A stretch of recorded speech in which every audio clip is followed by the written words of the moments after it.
Hello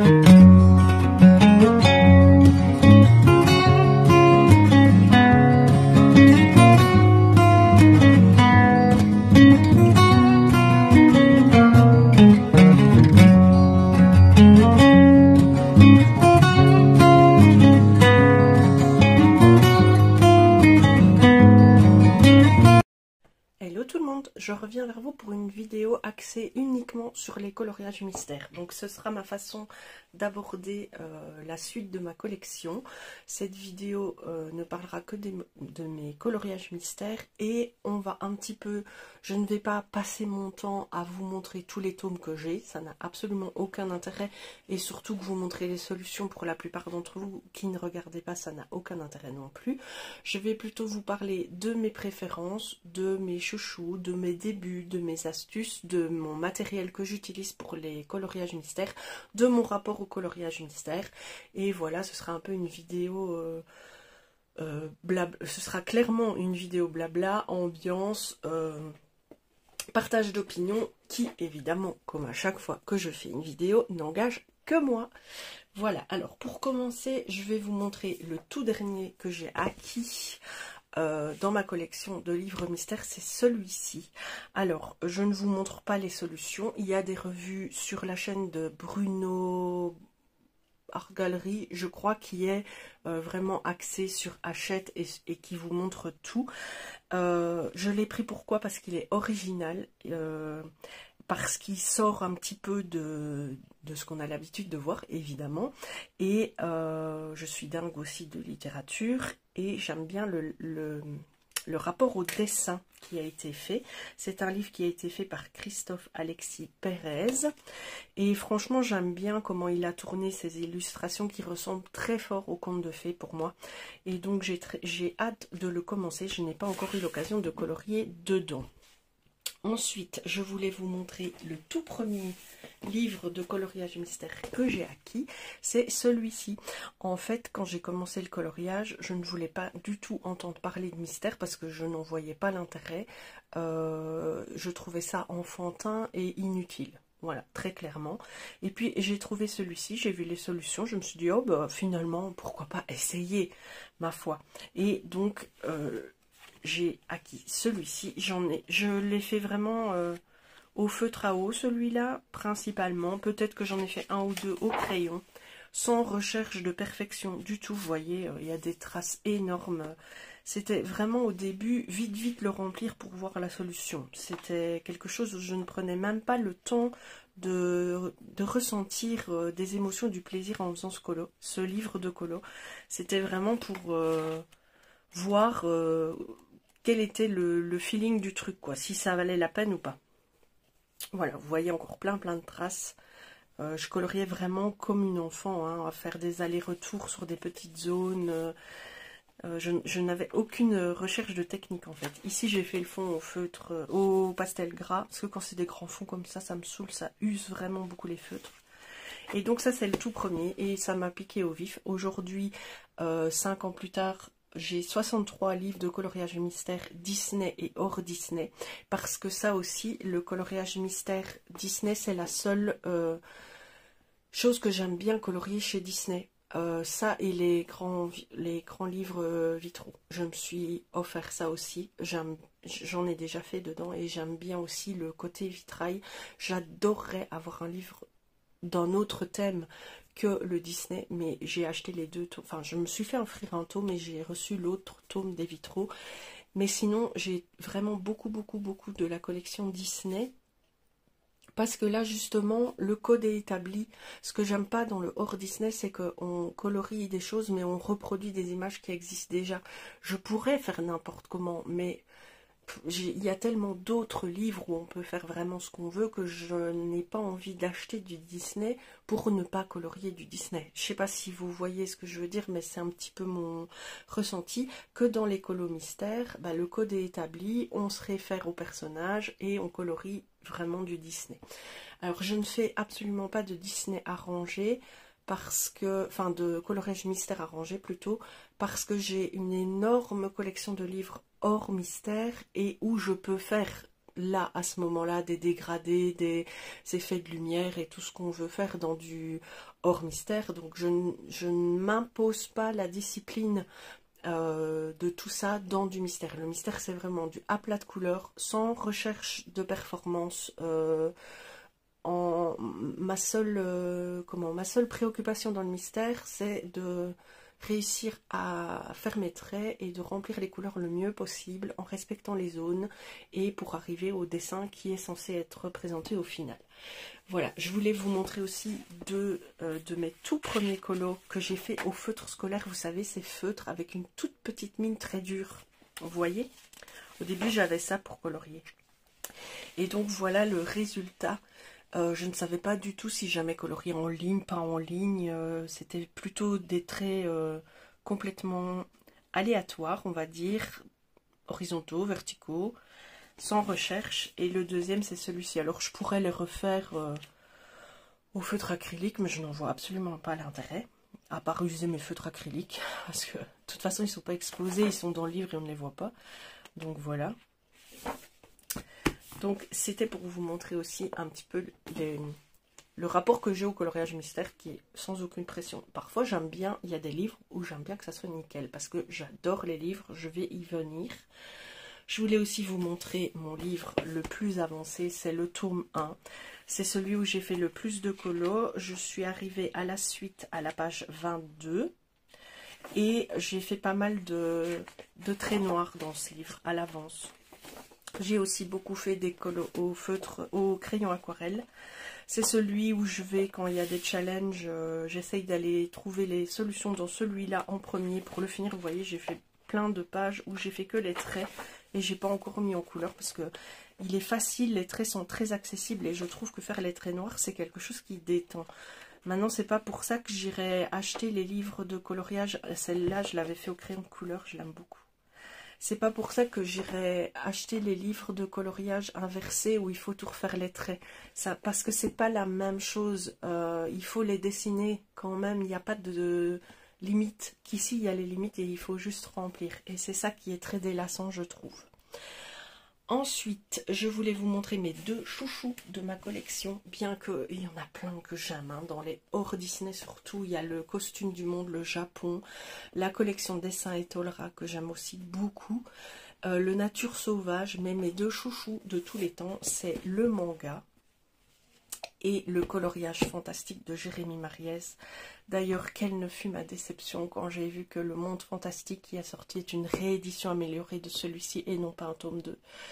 J'ai eu du mal à m'en remettre, je vous assure. Et ma fille l'a acheté et elle colorie à fond dedans. Et il est magnifique, la réédition arrangée. Il est vraiment magnifique. Mais pour 10 coloriages et quelques doubles pages superbes, je ne vais pas racheter un tome et refaire en double tous les coloriages, enfin 80, 90 même coloriages du livre, quoi. Ça n'a pas beaucoup de sens. Donc jusqu'à présent, je reste sur cet argumentaire-là. Je continue celui-ci et je n'achète pas l'améliorer, si vous voulez. Alors dans celui-ci, je travaille à différentes techniques. Soit le feutre à eau, mais j'essaye quand même j'essaye de faire au mieux. Maintenant, je fais des traces, mais j'essaye vraiment de faire au mieux. Donc feutre à eau également, crayon de couleur, sur certains dessins ça rend super bien. Les crayons de couleur que j'utilise dans mes mystères, ce sont des crayons de couleur scolaires et quand ils sont trop secs ou pas assez pigmentés, je rajoute un petit peu de vaseline. Donc voilà, j'ai ma boîte, vous voyez, elle est pleine de petits coups de crayon. Je trempe ma mine un tout petit peu dedans et ça rend le crayon un peu plus gras et ça fait moins de traces. Donc voilà, je travaille également, attendez, ça c'est aussi fait au crayon de couleur, au stylo gel Lango, j'ai fait celui-là, il m'a pris beaucoup de temps mais le rendu est tellement somptueux, j'adore. Oui, je vous montre quand même un peu les solutions. Celui-ci aussi, je l'ai fait au stylo gel. Ça mérite, les illustrations sont tellement belles, je trouve que ça mérite tout à fait d'y prendre du temps. Ici, c'est un mix crayon, feutre acrylique, feutre acrylique et stylo gel. Donc ça veut dire que j'utilise à peu près tous mes matériels. Ici c'est au feutre à eau où je me suis appliquée. C'est des illustrations magnifiques. Même si c'est du aplat de couleurs dans des zones limitées, moi je trouve le rendu tellement beau et les illustrations sont sublimes. Et dans celui-ci, stylo gel, feutre à eau et pastel gras. Acrylique mais avec une seule couche, donc il y a encore des traces et j'ai niqué mon noir sur cette illustration. Feutre à eau, crayon de couleur, acrylique, feutre à eau, feutre à eau. J'y reviens souvent, hein. Le feutre à eau c'est le plus simple. Ça c'est acrylique au pinceau. Ici j'avais un reste de couleur que je ne voulais pas acheter. J'ai cherché une illustration à mettre ou vider ma couleur en fait et je ne l'ai pas encore terminé du coup. Crayon de couleur et feutre à eau. Voilà, ça c'est mon deuxième chouchou. Les illustrations sont... Il y a de tout. Il y a des illustrations très simples avec des grandes zones. Il y a des paysages plus complexes. Mais il est vraiment original et très très beau. Maintenant, je voulais vous parler de... mes trucs et astuces, par exemple, pour ne pas me louper sur une zone blanche. Alors, je vais essayer de vous trouver ça ici. Par exemple, vous voyez, ici, il y a des zones blanches autour des ailes et dans la fleur. Et bien maintenant, ce que je fais, parce que je me suis loupée, et tous les petits ronds là, je me suis loupée tellement de fois à colorier du blanc dans un ciel, par exemple... Dans un ciel, il y a des nuages et moi je suis partie pour faire mon ciel et je ne regarde pas bien et pouf, tous les nuages sont coloriés en bleu. Et ben maintenant je prends un crayon ordinaire en Belgique, crayon à papier en France et je passe doucement comme ça sur ma zone avant, hein, donc avant de commencer la mise en couleur. Tout ce que je vois qui est blanc, je crayonne comme ça en crayon ordinaire sans appuyer sur la mine, sinon ça va marquer le papier. Voilà, et toutes mes zones blanches, je les délimite comme ça. Comme ça, je les vois et je ne colorie plus le blanc. Maintenant, si je le fais, j'ai toujours un Blanco pour les Français, Tipex pour les Belges.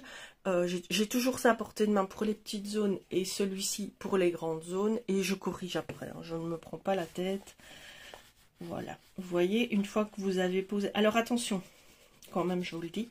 Si vous faites ça et puis que vous mettez du feutre, soit acrylique, soit du feutre à eau et que vous gommez après, attendez que ce soit bien sec, sinon vous allez faire baver hein, et vous allez faire plucher le papier parce qu'avec du feutre aqua, il sera mouillé. Donc attendez bien que le papier sèche avant de gommer. Ça, c'était une petite astuce que je voulais vous donner. Ensuite, sur ce col-ci, j'ai fait non pas des lignes, mais des petits ronds. Et ça prend plus de temps, alors ça abîme aussi plus les mines, il faut être honnête, parce que quand on passe son temps à faire des petits ronds, bah, ça abîme les mines. Hein. On tourne tout le temps la mine sur elle-même, donc une mine pinceau va s'user plus vite. Et je voulais aussi vous expliquer, souvent j'ai du mal à expliquer les choses. Bon, j'espère que ce feutre-là n'est pas trop foutu. Non. Quand je colorie en petits ronds, je ne fais pas comme ceci, puis comme ceci. C'est pas ça, parce que sinon vous allez quand même avoir des lignes horizontales de marquage à chaque fois que vous coloriez, vous voyez. Moi, quand je colorie en petits ronds, c'est vraiment, je fais comme ça en fait, aléatoire, sans aucun suivi. Et à ce moment-là, vous avez beaucoup moins de... Comment ? Vous avez beaucoup moins de traits. Alors évidemment, ici, je le fais grossièrement. Quand je suis dans mon livre, je m'applique pour que tous les petits ronds se touchent. Mais j'essaye de ne pas faire des lignes droites dans mes petits ronds. Vous voyez, cette zone-ci, je me suis plus ou moins appliquée bien. Et du coup, il n'y a pas de trace de démarquage où je repasse avec mon crayon au même endroit. Ça, c'est ma technique de petit rond. Ma technique aussi, maintenant, je fais les deux, en fait. Je fais aussi la technique des lignes. Mais vous voyez, les lignes, je n'y arriverai jamais à ne pas repasser sur la ligne précédente, quoi. Il y aura toujours une petite démarcation. Mais je me dis, parfois, ça marche aussi, en fait. Ça marche aussi. Pour le crayon, le feutre acrylique, par contre, c'est toujours en ligne, une fois dans un sens, S'il y a vraiment des grosses traces de démarcation, que c'est moche, je passe une deuxième couche dans l'autre sens, mais c'est très rare parce que je trouve que faire ça, ça use le feutre pour rien, parce que de nouveau c'est pas des colos qu'on expose. Alors oui, pour soi-même on aime bien que ce soit beau, je ne nie absolument pas, et je ne juge pas les filles qui font 4-5 couches pour que leur colo soit parfait, parce que si c'est ça qui les détend et si c'est le fait d'aboutir à cette perfection qui leur fait du bien, il faut qu'elles le fassent, évidemment. Il faut qu'on fasse ce qu'on a envie de faire. Moi, dans mon cas, ça ne me dérange pas d'avoir des traces. Ça ne me dérange pas. Bon, celui-ci, il est fait exclusivement au feutre à eau. Hein. Et je trouve que le feutre à eau, c'est le moins prise de tête et le plus délassant. En fait. Oh, j'adore. J'adore faire toutes ces pages à la suite. Donc, pour ma part, les traces ne me dérangent pas, sauf quand vraiment, c'est beaucoup trop marqué et que c'est moche, quoi. Enfin, ici, par exemple, je vais reprendre ma guerrière. Où est-ce qu'elle est? Voilà. Ici, vous, à la caméra, je ne pense pas que vous voyez des traces. Il y en a un petit peu. Et là, je n'ai passé qu'une seule couche. Ça a suffi. Par contre, sur le foncé ici, je vois que j'ai passé une couche en horizontale et une couche en verticale. Mais en dessous, je n'ai passé qu'une couche, par exemple. Ici en dessous, je n'ai passé qu'une seule couche. Ça m'a... J'ai pas eu besoin d'en faire deux, en fait. Il y a quelques traces, mais ça ne me dérange pas. Voilà. Alors, je vous ai dit, hein, le crayon et la vaseline. J'utilise aussi pour... si je faisais un colo comme ceci au crayon de couleur, ce qui ne m'arrive plus, parce que ça fait beaucoup trop mal aux mains, je le passerai évidemment à l'essence sans odeur après pour effacer les traces de crayon. Donc quand je colorie, je ne me prends absolument pas la tête à ne pas faire de traces parce que je vais passer à l'essence sans odeur après. Je voulais aussi vous dire, oui, je me suis encore une fois fait un petit script pour bien dire tout ce que je voulais vous dire. Tous ces colos-ci ont été faits au feutre Action. Voilà, j'ai les 300, enfin j'en ai pas 300, mais j'ai une grosse partie de la gamme des feutres Action. Et pour moi, ils sont très bien pour ce qu'on attend d'eux. Ils font tout à fait le job. Ils laissent des traces évidemment, mais j'ai aussi des tombeaux. Et les tombeaux laissent des traces aussi. Le feutre aquarelle laissera toujours une trace. Enfin, je défie quiconque de ne faire aucune trace dans son colo avec des feutres aquarelles. Ou alors il faut passer 1, 2, 3 couches. Et avec des feutres tombeaux, bah moi je passe pas 3 couches. C'est le même principe, hein. C'est un feutre que j'ai acheté sur un Caprice il y a quelques années parce que je pensais qu'il serait de meilleure qualité pour faire les mystères que les feutres Aquarelle Action. Et au final c'est juste une question de manipulation de l'objet. C'est pas une question d'objet, c'est la façon dont vous l'utilisez avec précision, avec patience ou avec rapidité qui fait que le dessin sera plus ou moins marqué. C'est pas le prix du feutre qui va faire que ça va marcher. Évidemment, si vous achetez des feutres de base scolaire avec une mine toute fine comme les enfants ont et très dure, ça sera compliqué de faire des zones comme ça de manière avec très peu de traces. C'est quasiment impossible vu la mine. Tous ces colos-là ont été faits au feutre pinceau. À part les Crayolas, mais la mine, c'est la même mine, hein. J'ai les Staedtler ici à côté de moi. Voilà, les Crayolas et les Staedtler ont ce genre de mine. Si vous la travaillez un petit peu en biais, vous avez une longue capacité, enfin une longue surface de travail. Donc vous voyez, voilà, vous pouvez aller même jusque là. Très large surface de travail. Si vous la tenez droite, vous avez une fine surface de travail. Ces feutres-là, les Staedtler, ils ont très mauvaise réputation parce qu'on dit qu'ils percent le papier. C'est vrai, je ne vais pas le nier. Quand ils sont neufs, ils percent le papier. Donc moi, ce que je faisais quand ils étaient neufs, c'est que je les déchargeais sur un mouchoir avant de les utiliser. Parce que vraiment, la mine, elle est trempée d'encre. Ils dégorgent réellement d'encre.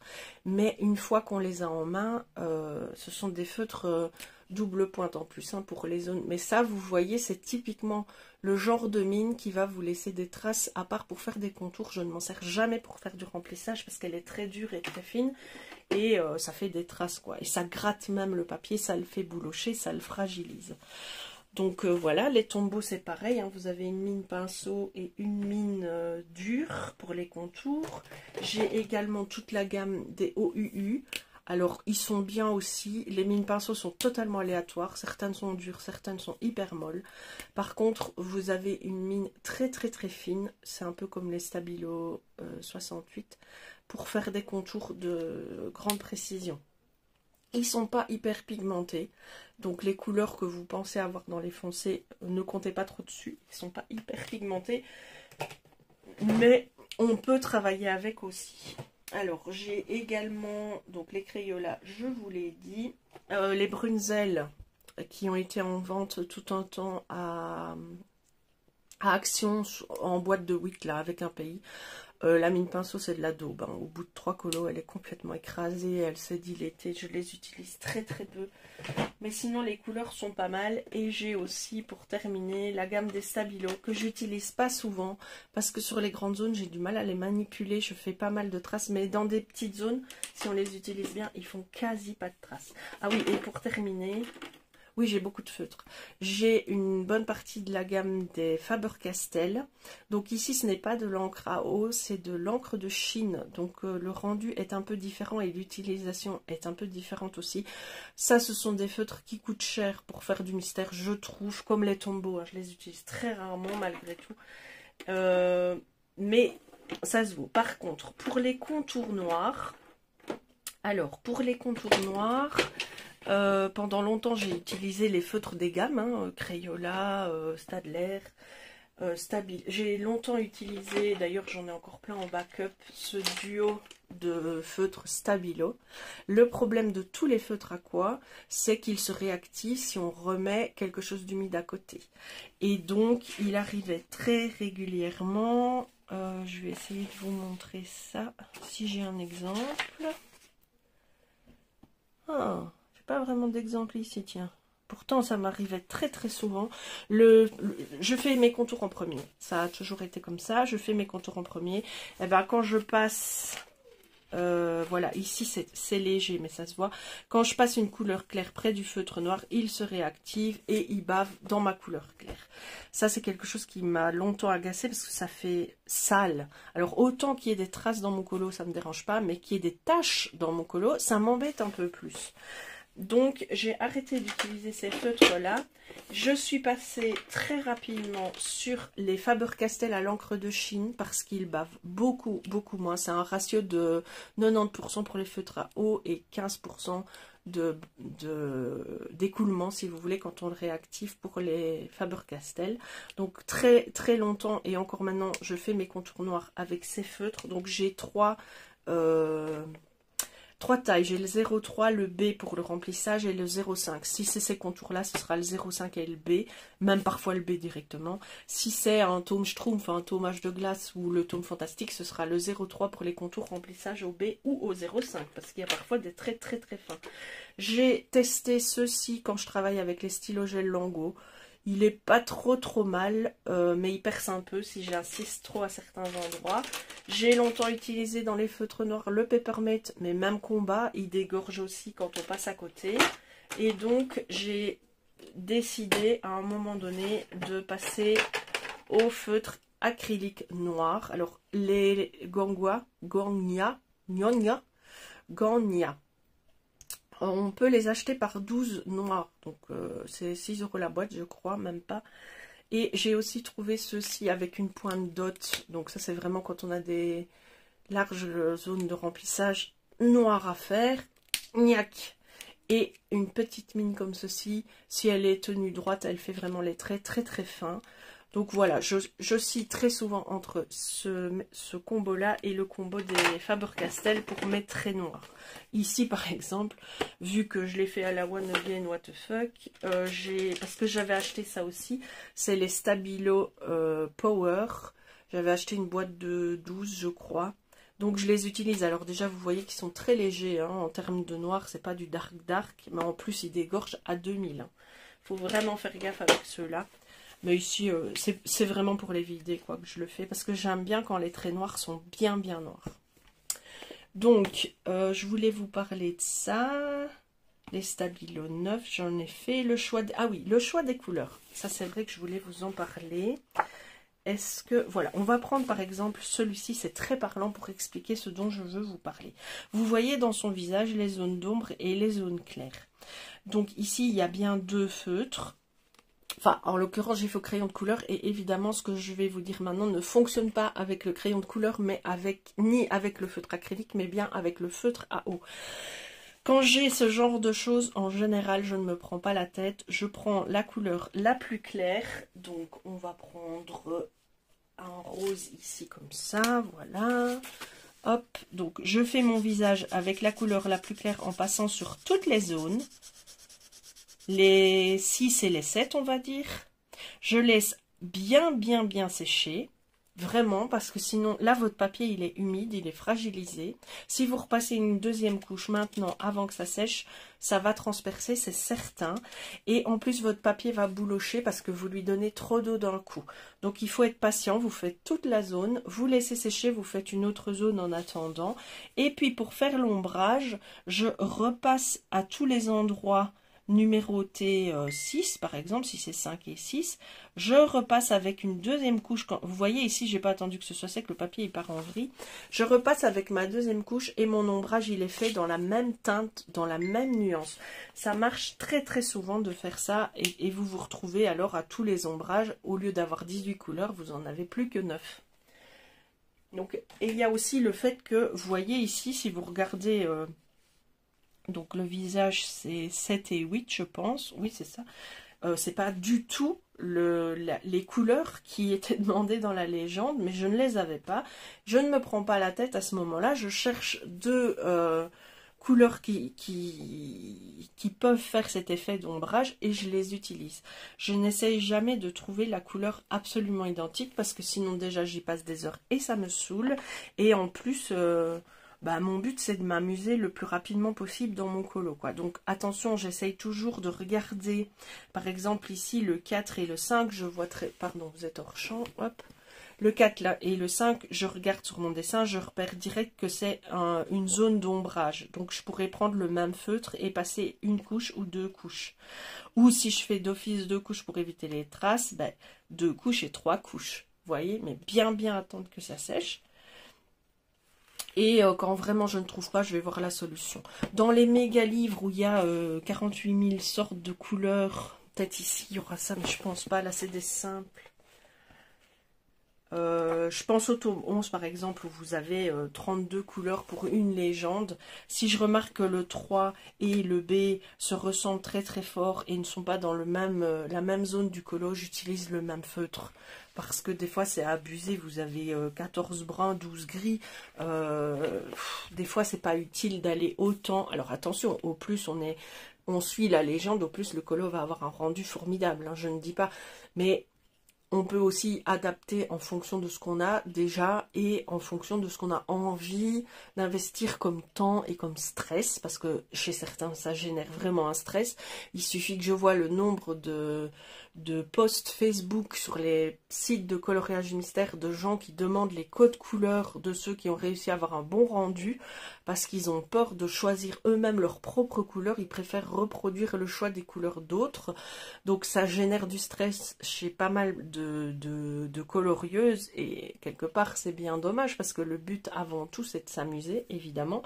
Mais je le comprends, hein, ce besoin de perfection, de réussir, d'aboutir à quelque chose de nickel, c'est une forme d'avoir un contrôle sur quelque chose et de se donner les moyens de réussir et de pouvoir se complimenter sur quelque chose qu'on a bien réussi. Hein. Donc je comprends ce besoin de perfection, je le comprends tout à fait. Moi, mon moteur premier, c'est le plaisir de réaliser, le plaisir de réussir à faire quelque chose et la mise en couleur de base me plaît. J'ai pas besoin de perfection ni d'ultime réussite et j'ai pas besoin de ça, en fait. J'ai pas besoin de la perfection dans mon colo pour me rasséréner. Voilà, le simple fait de passer le temps à le faire et de voir le rendu, au pire me fait rire quand j'ai fait un foirage total, au mieux me satisfait grandement quand j'ai fait quelque chose d'abouti, de réussi, où j'ai pu avoir la patience de faire les petits traits et tout ça. Pourquoi je vous disais ça? Ah oui, pour les codes couleurs où je ne me prends pas la tête. Ensuite, oui, moi je suis adepte de regarder les solutions dans mes livres de coloriage. Je n'achète pas un livre si les solutions ne me plaisent pas. J'avais précommandé le Créature Fantastique, je ne l'ai pas pris parce qu'il ressemblait beaucoup trop aux sorcières et je me suis un peu lassée du line et des couleurs du sorcière. Le Petite Bête, je le trouvais beaucoup trop sombre, je l'ai renvoyé. Et il y en a un troisième que j'ai renvoyé aussi de Disney que je n'ai pas pris. Par contre, le Petite Poupée qui va sortir m'intéresse beaucoup. J'ai pas pris le livre de coloriage hors Disney, vu que je colorie pas de hors Disney. Mais en version mystère, il m'intéresse pas mal. J'utilise, donc je vous l'ai dit, des crayons de couleur, toujours les crayons de couleur scolaire, parce que voir mon crayon fondre sur une grande zone dans un mystère, j'utiliserai les Hydrogitène ou même les Castellart, ça me ferait mal au cœur. Donc j'utilise les crayons de couleur Action ou vraiment, j'ai des Mappettes, j'ai des Staedtler, j'ai... Qu'est-ce que j'ai encore comme crayon? Ah oui, j'ai mis aussi les Arteza avec, quand même. Alors, j'utilise les stylos gel pour les coloriages qui ont beaucoup de détails. J'utilise les feutres acryliques, mais sans faire 2-3 couches, parce que je voudrais qu'ils durent, surtout qu'ils ont tous augmenté de manière impressionnante. J'utilise également pour les grands fonds des pastels gras, des crayons aquarellables ou même de l'acrylique au pinceau. Je ne fais pas d'arrangé, je vous l'ai dit. Et j'aime tous les mystères Disney et hors Disney. Voilà, c'était mon petit partage et mes petites astuces pour le coloriage mystère. J'espère que cette vidéo ne sera pas trop décousue et vous aura plu. Je vous dis à très bientôt dans une prochaine vidéo et n'hésitez pas en commentaire à partager vos expériences, ce que vous aimez, ce que vous n'aimez pas.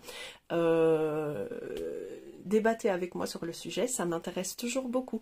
Je vous fais plein de bisous et je vous dis comme à chaque fois, faites ce que vous avez envie de faire dans la vie et faites-le avec plaisir. Bisous bisous.